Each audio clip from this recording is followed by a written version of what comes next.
Icon Radio. Karibu tena kwenye wiki ingine. Wiki hii tuko base na mrembo wetu. Stories zitakuwa fiti, zitakuwa very interesting. Tunataka kurudisha mtaa, tuongele mambo ya mtaa, vitu positive zinafanyika kwa mtaa na vitu negative. Kabla tuende sana, msisahau mnatupata kwenye iconradio.co.ke, Icon Radio KE kwa all social media platforms. Pale YouTube msahau kuingia kwa comment section, mtupatie views zenyu na tuendelee na conversations zetu zote hapo. Wacha tukaribishe mgeni wetu Base leo. Karibu. Asante kwa kunikaribisha. Kwa majina unajulikana kama nani? Mimi naitwa Magiri Florence. Lakini mtaani pia wananijua kama Vicky. Yeah. Maybe I don't know why my mom named me Vicky. From Queen Victoria. Maybe I was born a queen and I don't know. You are a queen. Mbona unajishuku? Crown iko? Hiyo crown niko na. Hata nishaiekelea juu ya kichwa. Ushaiekelea juu ya kichwa. Nani heavy ama iko aje hiyo crown? Hiyo tu tunachezanga nao vile inakuja. Unacheza nao vile inakuja. So umesema kwa majina zenye ziko kwa ID ni Magiri Florence. Hizi zingine ni za utani tu za mtaa. Magiri Florence ni nani kabisa? Magiri Florence ni mwanasiasa. Mwanabiashara. Na pia anapenda kuhudumia community yake sana. Kwa community yake. Passionate, I'm very passionate. So unapenda community yako ile kujaribu kuleta positivity. Exactly. Kwa sababu sasa kwa mitaa zetu kuna a lot of negative issues zinaendelea. Yeah, it's true. So unahudumia kutoa hiyo negativity kuleta vitu positive kwa mtaa. Yeah. So vitu positive kama gani zenye umeendeleza kwa mtaa yako zenye tunaweza ongelea leo? Sasa kwanza nitasema nimetoka mtaa gani, sababu mimi nimezaliwa Mathare, born and bred. And I'm very proud of it. Hata siwezi hakuna siku nitakuja kuamka na niseme sijai kuwa mimi si mtu wa Mathare. Na mtaa yangu ni Huruma. And sababu mimi mwenyewe sababu nimego through hardship kwa life. Although ni vile tu yani kuna zile in every hardship lazima kuwe na mwelekeo. Nikapata light. Na God akanibless, vile amenibless na namshukuru sana. So I had to come back and give back to the community.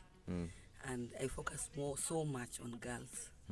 Because nilikuja kujua ghetto zetu madem wanadhulumiwa sana. Kweli kabisa. And I decided that I want to be a mentor person. I mentor young girls to believe in themselves. That there's always kuna hope na hii maisha. Wasi give up sababu wako ghetto sasa ati kuna life outside there, my friend. na advantage unajua ni nini? Pia we ni dem. So una walk your talk kwa sababu umeshapitia, unajua ni wapi unafaa wakanyage ku avoid pitfalls. Na mambo mengi. Muhimu sana hiyo kuwa na mentor kama wewe. Na ama dem una mentor kivipi? Mostly mimi kuangana tunaita madem kwa social hall. Tunawapatia pads kwa niliona ita maybe pads madem wengi wanadhulumiwa ama wanakuwa na upepetevi with their life because they lack sanitary pads. But that is not the whole point. The whole point is to bring these girls into a place whereby you can have a discussion and talk with them. Mahali safe, mahali wanaweza safe space kabisa. Acha tukuje tuongee gumzo. And we talk about sexual reproduction. We talk about, their ambitions, what they want to do. And talk about education. Because for me, I focus more on education. Sababu mimi yenyewe kama singepata masomo ama singefika pale level nimefika, hata sijui ningekuwa tukiongea na wewe hapa. Ingekuwa story nyingine, ungekulipotelea mahali tu katikati. So for me, I focus more on education. Hata kama kuna kazi. Education yuko inakupatia inaitwa nini? Inafungua akili yako na unaanza kuview life na perspective tofauti. Exactly. And you take the opportunities which are there.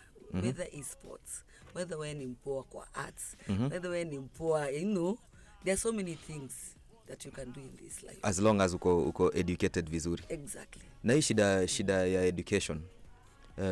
Nimetembea mitaani pia mimi. Nikaangalia nikaona, do you think hizi shule zinapeana education quality as per serikali vile inafaa kufanya? Of course hazipeani. Hata zijaipeana. Hata si tukisomea hapa hivyo mtaji mimi nilisoma Nduruno Primary School. We were so many in a class. We were like 60. And that's how many years ago. Those are like 10 years or 15 or more.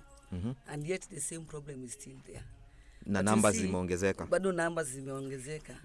Na kuna venye wanaona education system yetu wanasema ilifika mahali education system yetu ilikuwa ngani kama ya kukram. Kupita mtihani tu. Ya kupita tu mtihani. Na sasa sisi tukisomanga mimi nilikuwa naona kama tunasoma ya ku-understand. Yaani hiyo education si tupita tu mtihani. Unafaa tu kukua, yani we as much as you are passing exam, the other things you are doing with your life. You will have to be explosive and to think wide. But I'm glad I'm a champion of CBC. CBC it makes people to explore. Inafanya watu kuwe more practical. You be more practical. It's not theory. Yeah. So una support hiyo CBC kabisa. CBC na support. Sababu it's the same education system ni vile kuna at some point sports. Those are the things zilitolewa for some many years. Watu wanafanya 5 subjects. So hizo vitu zilitolewa na nikashindwa. Mbona of course sikuwa artist. But tulikuwa tumekuja but at least more on theory. There was home science, tunapika, tuna nini. So if I don't become a doctor, what else can I become? True. Na tukirudi nyuma kidogo, kuna story ulikuwa umeleta hapa hivi ya sanitary products. Na pia mimi nimekuwa kwa kiwanja nikaona hizi stories zenye zinafanyika. Ni ukweli, nimesikia, si ati nimeona, nimesikia. Ni ukweli, mademu hawana sanitary pads and they wanadanganywa na pesa kidogo tu sababu mtu anataka sanitary pads. And then hiyo sexual education wazazi ni kama waongee na watoto wao. Because even the parents also, they are also poor. Sasa labda mzazi mwenyewe hana sanitary, mtoto pia hana, so unaona anasaidia mwingine. Ni story serious sana kwa sababu kuna mahali nilisikia kubonga na mother fulani. Hiyo story ilikuwa huyo mother alikuwa anashindwa kama atanunua chakula ama atanunua, unakuta hiyo sanitary ni 50 bob. That is real. So dem anaambiwa ana lose kama wiki moja ya chuo, aendi shule, aibu hata kutoka nje. So ni traumatizing, imefika hiyo point. Hiyo mpaka alafu ina self esteem. Inakuwa iko chini kwa watu wengi, kwa mademu wengi. So they wanakuwa easy target ya kupata na machali wanawadanganya. Either ni watu wa pikipiki, either tu maboy wa mtaani. Anaona kimpatia soya anaona kwa sawa. And that is exploitation. Yeah. So wewe personally hiyo kitu ilikuwasha sana ukaona? I mean, government wanasema wameketa, they have catered a budget for sanitary pads. What happened to that project? Haijawahi, serikali haijakuja chini kabisa. Women rep ndio wako in charge. Women rep mwenyewe hata sijisikia amekuja hapo shule akapatia sanitary. Yeah. So budget iko, sanitary of course ziko, sasa sijui zinapotelea wapi. Products zinapotelea mahali na shida iko real kwa ground. Yeah. Na hizo ni baadhi ya zile challenges ama kuna zile zingine unapitia ukijaribu kubadilisha community yako. Sasa sisi tulikuwa tunauliza gava hizi vitu zilikuwa sijui ikakuwa. It has been a process. And we are wondering what happened. But I'm not sure what happened. Because it's under women rep kiti or something. But women rep anasema yeye ana hiyo kiti. Anasema kwa anasemanga yeye hakuna pesa ako nayo. Yeah. Kama women rep. Sasa kama women rep, yeye ndo anafaa kwa mama ya kila mtu. Ama tunaye pia ndiye analia zaidi kushinda kila mtu. Na so far mna manage ama bado safari ni ngumu kabisa? No, we have managed because kuna well wishers. People are outside there. Kenyans, they are very giving. That one I cannot any say dispute. And they have been giving us sanitary pads. Tunapatia mademu. Sasa shule kasi ziko midterm. Tomorrow we are going to have an event. Whereby you are going to give out the sanitary pads. Watu wakirudi shule warudi wakiwa wako sawa. Yeah. Safi kabisa Magiri. Tufanyie vitu, ingia madukani kidogo, tukirudi tuendelee kwa hiyo story ya sanitary pads na vile unajaribu kusaidia madem kwa mtaa na challenges zile unapitia. Icon Radio, your number 1 entertainment plug. Magiri. Karibu tena. Hiyo water break ilikuwa muhimu sana, joto ilikuwa imezidi. Nakwambia. Lakini sasa tuko sawa. Usisahau kutupata kwenye mitandao ya kijamii iconradio.co.ke, Icon Radio KE kwa platforms zote, na pale YouTube kwenye comment section ukisha subscribe tupatie views zako kuhusu history tunapiga hapa hivi na Magiri. tujue tunaweza songa mbele aje. Magiri, kabla tuingie water break, ulikuwa unatuelezea story ya sanitary products na vile imekuwa issue na mambo ya sex kwa mtaa, watu wana take advantage madem. Well, so there's so many things we can talk about young women, especially kwa mtaa zetu. There's sexual reproduction, lack of sanitary towels. There's also lack of going to school and dropout. Go high. But no, unaambia ngota Mother Teresa anasemaje, you just need to change one person. Sometimes Mungu anakuambia ngaje huwezi change community mzima. Mtu mmoja tu ukimgusa akusikize tu vile unaongea. That is what is important. And you can't tire. Don't tire. I'll never tire to talk to young people. Because this world is for us, for the taking. Mungu alituweka hapa for a reason. Alitupatia kila kitu. Na kuna watu wana resist kazi unafanya, kwa sababu najua kuna watu wana benefit na hizi ukiwa na hizo mashida mingi. Resistance umekuwa unaipata hapo sana pande ya madem. So unajua resistance lazima ikue. Wanashanga zile za sanitary unapatia watu kwa nini? You know some people they don't understand that there are people who lack sanitary pants. They don't understand. Ni kama tu yani ni kipindi uko nayo. Ni mchezo tu uko nayo unafanya. And you see, even if maybe unaweza ni si kipindi, but do we sit down and talk to these young people? Because that is the, hiyo ndio kitu si hata kuwapatia hii nini. Sanitary ndio nawapatia sababu they need it. Na hii kuongelesha, have a conversation. So hiyo pande ya mentorship ni na kuanga nimechukulia na uzito sana, because pia pale mimi nimefika nilikuwa mentored. Although it was in an individual basis. Yani ile mtu anakuambia you are very good. Focus here, focus there. Hivi. But there are some people they will not have that opportunity to have a mentor. Exactly. Ama unakuta mentors wao kama sisi kwa mtaa sasa hizi. Mentors wao ni watu tofauti, unakuta mtu wanawamenta vitu hakuna. Vitu haziko. Exactly. So hiyo ndio kazi, hiyo ndio inakukula kichwa sana. Hiyo inakula kichwa mtu, and then unajua ni teenagers pia pressure pia inachangia sana. And at one time even also me I was a teenager. So if I didn't have somebody who is telling me exactly, so they need guidance. Na sasa uko peke yako, unajaribu kumentor the positive side. Na wenye wako pande ya negative ni wengi. Wala kwa negative ni wengi. Lakini unajua una manage aje? Yani inakuagaje hiyo ku balance your act? Unajua sometimes as long as you believe what you are doing, you don't get distracted. Me I refused to say that there is no change that I can do. Nilikata. Lazima kan mimi peke yangu nitasimama, acha nisimame na ukweli. Na at least wakisha umebadilisha life hata kama ni moja ama mbili. Hata wengi, moja tu imekutosha. Imenitosha. Hata kama yani atakuja niambie uli change. Sometimes when I give my speeches and I talk to young people, it's not like I go there unajua na kwanga tu niko very serious and have a serious discussion. I tell them, this is how the world is operating. You have to deal with it. The world doesn't care to wetoka ghetto. It doesn't. Wewe deal nayo vile iko. Wewe umetoka ghetto. Hata hiyo world pia unaweza enda pia Alingam. Ghetto ni part ya world. Hiyo ni part ya world. Na inasema you are station there na hapo hivyo. Ati hapo umezaliwa hapo utaishi hapo. Na hakuna time ya kuonea mtu huruma. Nani hii dunia unaona amesheko ni huruma. Hakuna. Ni kusukumana na kusonga mbele kabisa. Tunaenda tunapambana hivyo vile inakuja. Na hii rate ya school dropouts, apart from school fees, nini inachangia sana? When most of the people who wanna drop out from schools, either of course apart from school fees, is either the motivation, watu wana psych. And then the parents wapati yani mtu ile yani motisha, asoma enda shule hata kama upiti. Me, I was not a bright student by the way. I always tell people I was not an A student. Ulikuwa average, ulikuwa hapo katikati. Hata huko mwisho. Lakini ile unang'ang'ana unasema tu hii kizungu I have to speak this English. You teach yourself.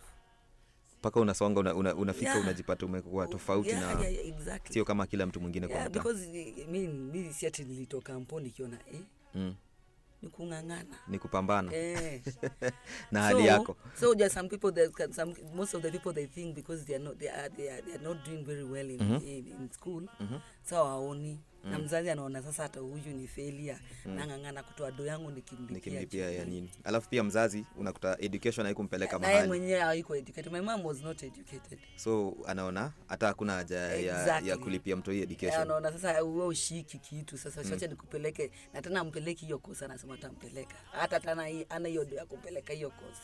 Kwa hivyo tena hiyo tena ni shida tu ingine kivi yake tu, yani kwa community. Sasa dem akiwa idol na unajua this is teenage years. Sasa hiyo ndio hormones ziko nini. People hormones are very high. They're very idol. The next thing is that you're pregnant.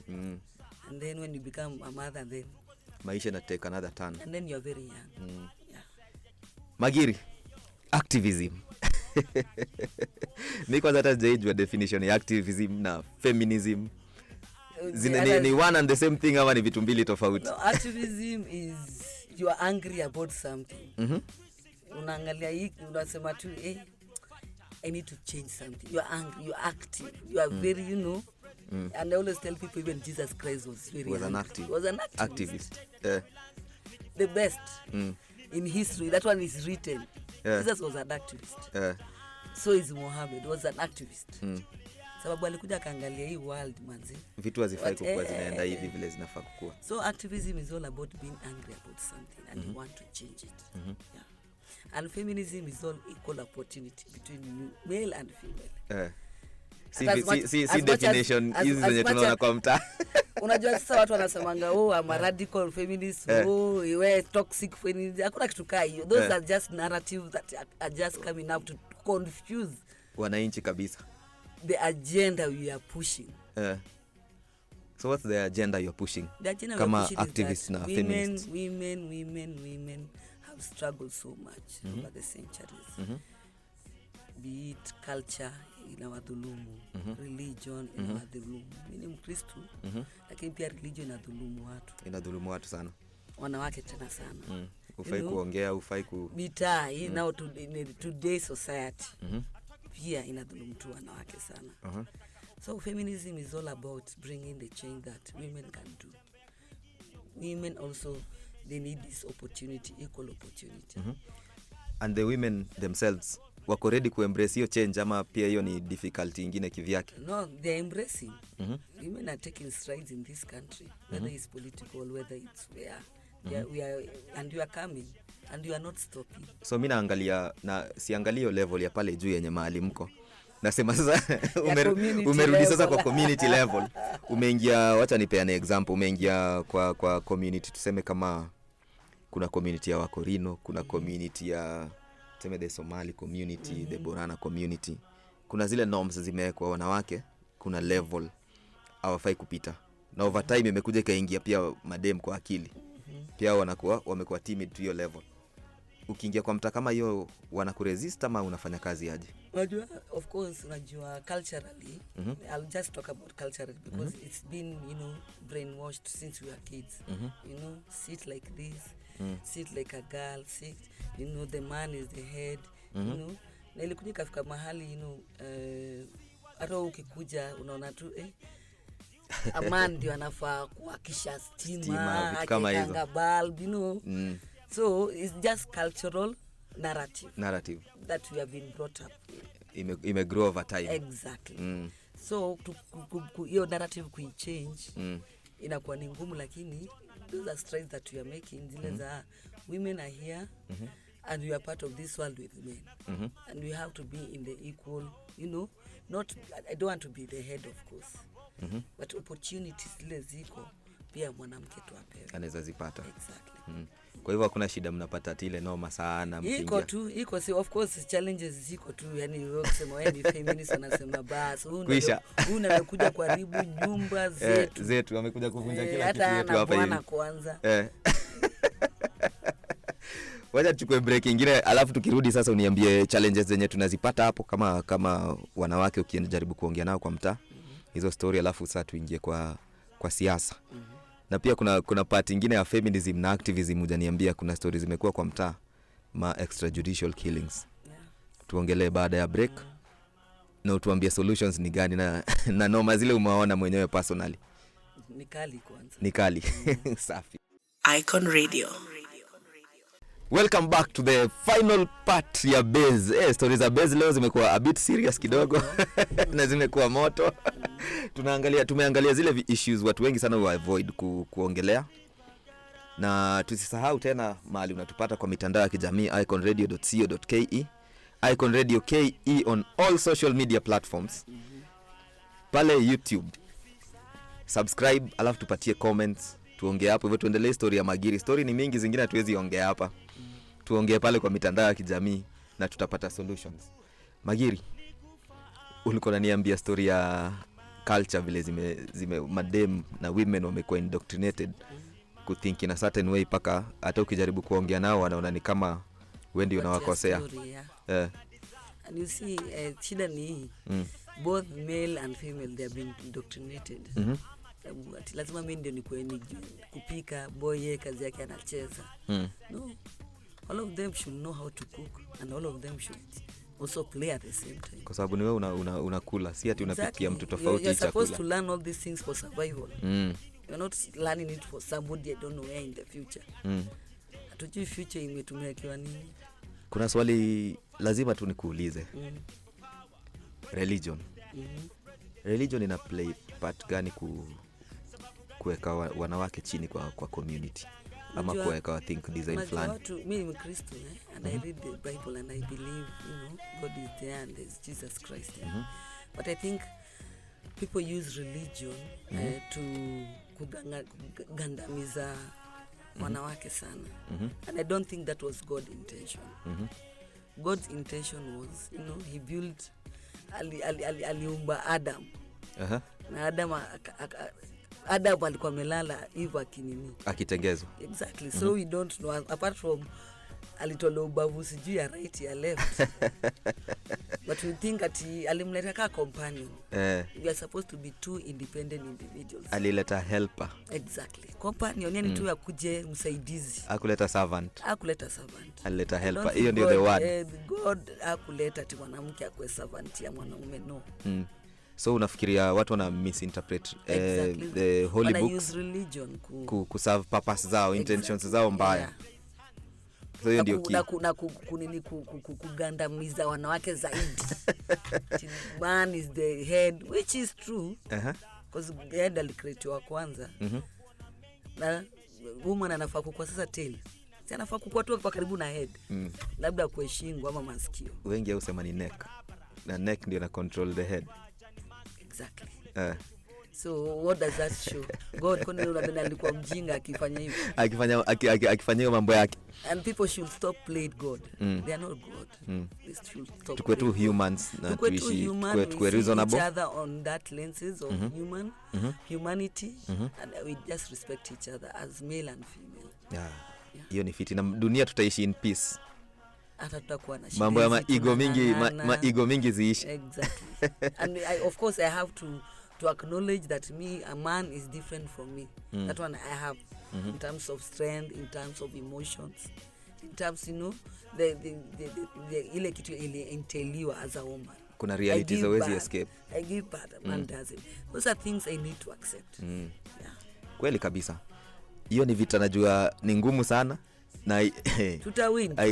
Ita take time kuwin. Tutawin tu, we are coming. Wewe utacheza role yako kabisa. Exactly. Kila mtu anafaa kucheza tu role yake. And that is the whole point.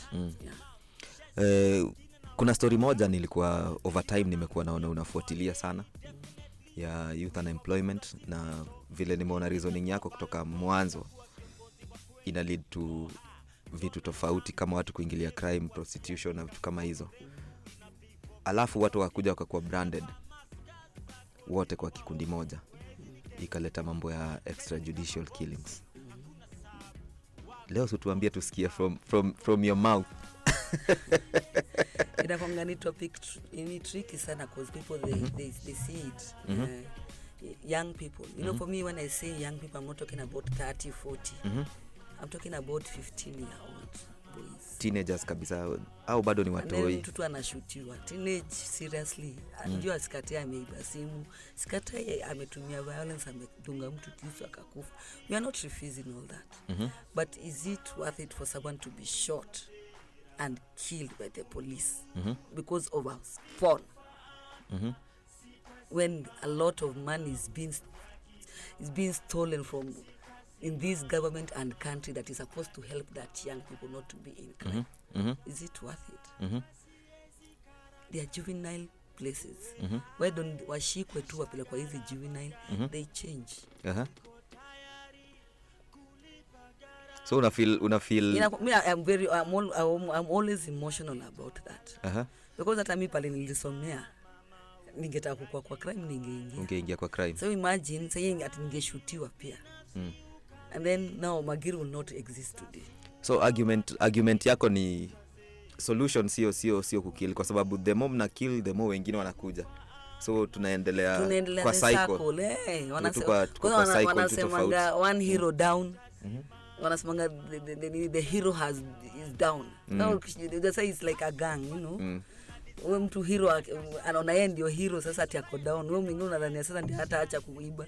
So the root cause shughuli yote ni poverty. System imefilama vijana. When I say the system in terms of education, in terms of the opportunities, in terms of, you know, the system has failed these young people in the informal settlement. So instead of kuwa watu, tuna need to rethink exactly the solutions. Solution and strategize how we going to help these young people to not to be in crime. Kwa sababu imefika point sasa hata si watu wako kwa crime. Bora tu mmepatikana base tu mmekaa. Hata unashutiwa tu mradi tu wewe uko na mtu mmoja ndio wako kwa crime, sasa agenda natafutwa nyi wote mmerushwa kwa nini moja nyi wote. Ni watu wadogo sana. So ukipewa opportunity tuseme sasa uhandle situation kama hiyo, unaweza ifanya differently aje? If me opportunity, of course I don't have the resources. Because for one, these young people nimekuambia education hawako shule. Hawajiamini, wanaona masomo imewakataa. Maskini. The parents hawana, wenyewe wanaona sasa mzazi hana nini, sisi tuko. Mbona tusifanye crime? So we need to rethink on how we are going to deal with issues, especially when it comes to poverty in the informal settlement. The parents have to be empowered. Either it's the mother, either it's the father, they need to be empowered. Opportunities. Hakuna job creation in Kenya. Kabisa. Nani anaandika nani kazi?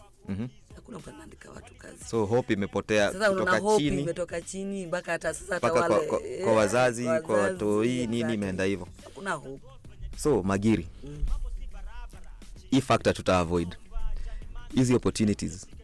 Most of them zina stem from government. Na government ina lead back to politics. True. So politics ina play a big role to create opportunities na ku change community yetu vile iko. Wewe kama dem unaweza tuambia nini about women in politics? Unajua kila kitu kwa hii serikali yetu ni siasa. Unajua hapa hivi tunaongea ni siasa. Ni siasa bado. And politics is the one that is shaping this country. I've not given up on politics in this country. In terms of, you know, driving an agenda ya kubadilisha vitu vile zinafaa kukua. Na mimi nasisitiza wanawake ama vijana wako kwa siasa. Nasisitiza sana. Sababu hapo hivyo ndio shots they are made. That is where decisions are made. That is where our lifeline is. The moment we disengage na politics, ile shida tuko nazo mtaani haziisha. So una encourage wanawake waingie kwa siasa. Na tukue wise when we are making decision on whom we are voting, especially in this upcoming election in 2022. Lakini wajua hii siasa ya Kenya vile imesetiwa, it's a man's field, kwa sababu tunaangalia mostly na kwa mambo ya violence, mambo ya kusukumana. Of course wataka hatuwezani na hizo vitu zote. Lakini that doesn't mean that you cannot penetrate in that system. hiyo kama hiyo that is their it is their nini tango nini kama hiyo ndio dance yao. Why don't you have another new dance? Lakini mimi Magiri, kuna kitu unichanganya sana hii miaka yote. Women voters ndio wengi. Lakini bado imekuwa ngumu kidogo kupata mnaweka representatives wenyu kwa hizi system na kwa hizi maviti. Ni nini mmekuwa mnafanya wrong kama women leaders, kama wewe sasa yenyewe unaweza penda kufanya right going forward? I don't think there's anything wrong that we have been doing. It's only that women, strong women in politics, maybe they are few. So people wanakala wanaenda kuvote, options zao ziko limited. So labda wanajitokeza, labda confidence. Unajua siasa lazima uwe na confidence, uwe na pesa, uwe na unaweza ongea na confidence nyingine mbele ya watu. So most women wanakuwa disadvantage in that area. So tunakuwa tuko wachache. Na inakuwa tuko limited ya who to vote. So Magiri, chenye unasema ni wanawake wajitokeze, wasiogope. Na ninasema tu lazima tuambiane tu kweli. You have to have confidence, you have to have money. And you have to have the people's willpower. Yani kuna watu hata wanaume wanakusupport. We need men in this conversation. Sababu pia wao call shots. And that's the reason why men are more organized. Azinojua wao itana wenyewe kwa wenyewe. Usiku walali, usiku wanapanga mambo yao. Hapo pale watu wanapanga, wanawake kuwa hapo. Na usikume pia unapangana. Na wanawake hawezi kaa tu wakajiorganize as wanawake, nini na stop? Unajua what happened is that politics has been dominated by men. No, ni wanawake wachache wala kwa siasa. Unajua siasa not necessary ati mimi niko kwa siasa lazima niko nasimama. Yaani zile za tunasema kuna mtu fulani anataka kusupport. Sababu tuungane tu wanawake fulani tufanye mambo yetu. Because that is what men do. They organize themselves to propel somebody to the next level. Do you think inaletwa tukirudi nyuma kidogo ile story ulikuwa unaongelea ya culture? Do you think culture ina play part kuleta hii story hapo? Unajua culture ilikuwa tu wanaume lazima wakae mahali wakikunywa muratina busaa nini wakipanga mambo yao, wakipanga maneno yao. So wanawake ni home. In those conversation women were not included. And that is where also politics inakuja na play part so kubwa. So in those settings, traditional settings and modern day settings, if women can be included in those settings to propel another, a woman to be a leader, I mean, I don't see there is a problem. Because I'm not seeing that politics is also culture. Ati mwanamke ndio lazima atokee afanye nini? Ama mwanaume lazima ndio aongoze Leadership ni leadership. Hata inatoka kwa God. Kama uko sawa nayo wewe uko sawa nayo. Ana God tu anajua wewe anakuanoint. Elewa? So mbona hata uko ni unataka kudabia God pia ataikuwa wanawake. Na nani alisema wanawake hawezi ongoza? Exactly. Hakuna mahali imeandikwa tu mwanamke hawezi ongoza. Kwa hivyo una encourage na uko ready kusupport any woman mwenye anakaa mbele. Hiyo conversation ikikuja tunakaa mahali tunaongea. Those conversation I have them. I have them mostly with men. Because most women they shy. And I wish we can have more women who will have this conversation. So that pia wale men wana have this conversation, wanajua, wanasikia sauti ya mwanamke anasema nini. So Magiri, unajua ni ngumu sana siku hizi kupata dem age yako anafikiria hivyo na ako na mipangilio kama hiyo tofauti. Nini ku drive? Sometimes I don't know. I think I'm driven by ile kuna kitu na kuvutia. Ile nimegrow kwa ile society nimegrowia. Naona lazima kuwe na change. Na naona venye wanawake wamekuwa short change along the way as I'm growing up. And wanawake wamekuwa ndio kuindia wanasiasa. I think you nasema pana. You need to change the narrative. And we need to change in a very good way, in a positive way. So that men who are chauvinist, they understand we are not here we are competing with each other. We are just here to make changes that you as a man want and me as a female. Magiri. So as a woman leader, unajua ni ngumu sana kupata damage yako. Anafanya zile vitu unafanya, una go out of your way na haulipwi na mtu. Una risk life yako, ma damage yako sasa wako na wababa, wako na unajua mambo ni mingi watu wanaweza fanya. Nini kumotivate, nini kudrive, ina kuinspire kujitolea kufanya shughuli kama hizi unafanya? By the way, sometimes hata mujiuliza what motivates me ama what is driving me. Let me just say that it's just me, it's myself. I think either I was born a leader or I was just born to lead. And again, the society that I grew up with, I was like, I want to make changes in this society.